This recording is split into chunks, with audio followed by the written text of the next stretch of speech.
क्या आपने कभी सोचा है कि कोई इंसान बार बार बुरा करता है, दूसरों का नुकसान करता है, छल कपट करता है, लेकिन फिर भी उसे कुछ नहीं होता? उसका जीवन तो पहले से भी ज्यादा सुखी और वैभवशाली दिखता है। और तब हमारे मन में एक सवाल उठता है, क्या ईश्वर देख नहीं रहा?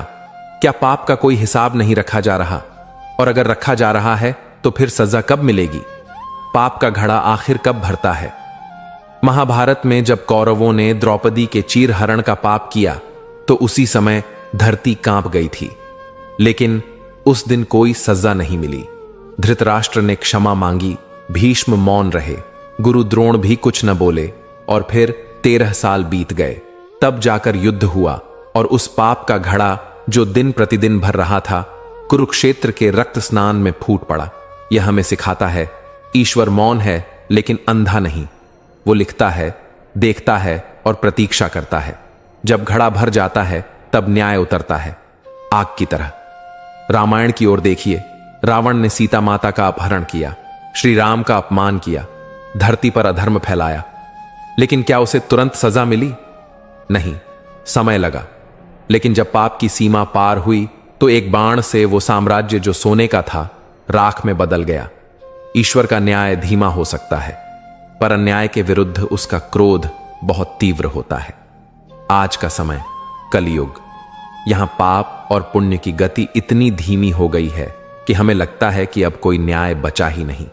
कोई रिश्वत ले रहा है, कोई अपनों को धोखा दे रहा है, किसी की सच्चाई दब रही है और झूठ फल फूल रहा है। पर क्या आपको पता है, कलयुग में सबसे धीमी लेकिन सबसे गहरी सजा मिलती है। यहां सजा बाहरी नहीं बल्कि अंदर से आती है। मानसिक रोग, रिश्तों की टूटन, आत्मा की बेचैनी और कई बार पीढ़ियों तक फैली हुई पीड़ा। जो जैसा करता है उसे वैसा ही लौटता है, पर समय के साथ, धैर्य के साथ और संपूर्णता के साथ।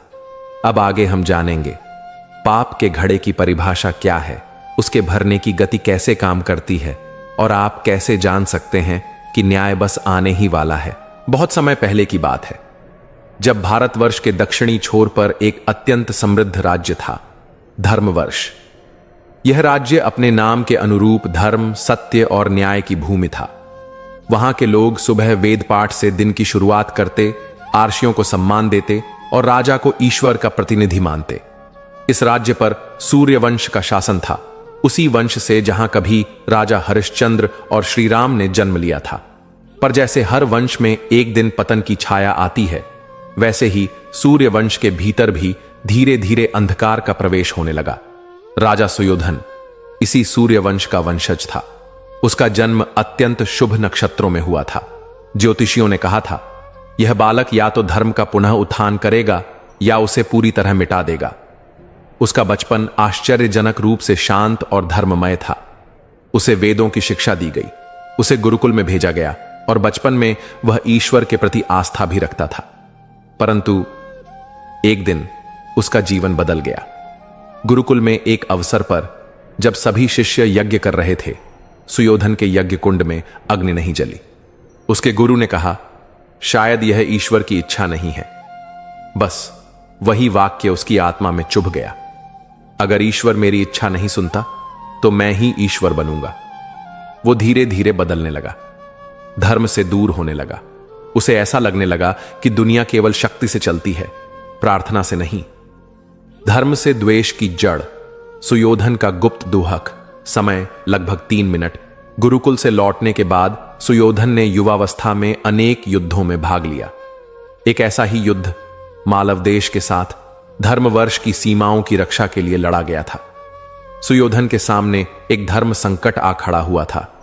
युद्ध के एक दिन पहले उसकी माता राजमाता कमला देवी गंभीर रूप से बीमार पड़ गईं।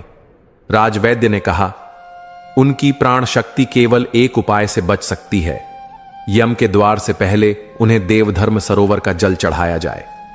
वो सरोवर राज्य से बहुत दूर घने जंगलों के बीच था और वहां एक सिद्ध आर्षि तपस्या में लीन थे। सुयोधन स्वयं वहां पहुंचा, घोड़े पर सवार होकर जंगलों से लड़ता, सांपों से जूझता। वहां पहुंचकर उसने आर्षि से सरोवर का जल मांगा, पर आर्षि ने कहा, यह जल केवल उन्हीं के लिए है जो धर्म के पथ पर अडिग हैं। तेरी माता ने कभी यज्ञ नहीं किया, तूने कभी प्रार्थना नहीं की, यह जल तुझ पर व्यर्थ जाएगा। सुयोधन हाथ जोड़कर खड़ा रहा, विनती करता रहा, मुझे नहीं चाहिए यह जल, मेरे लिए, मेरी मां के प्राणों के लिए चाहिए। पर ऋषि ने ध्यान भंग नहीं किया और जब तक वह लौटा उसकी मां संसार छोड़ चुकी थी। उस दिन सुयोधन ने आकाश की ओर देखा और कहा, धर्म, यह धर्म किसका है जो एक मां के प्राणों की भीगती आंखें नहीं देख सका।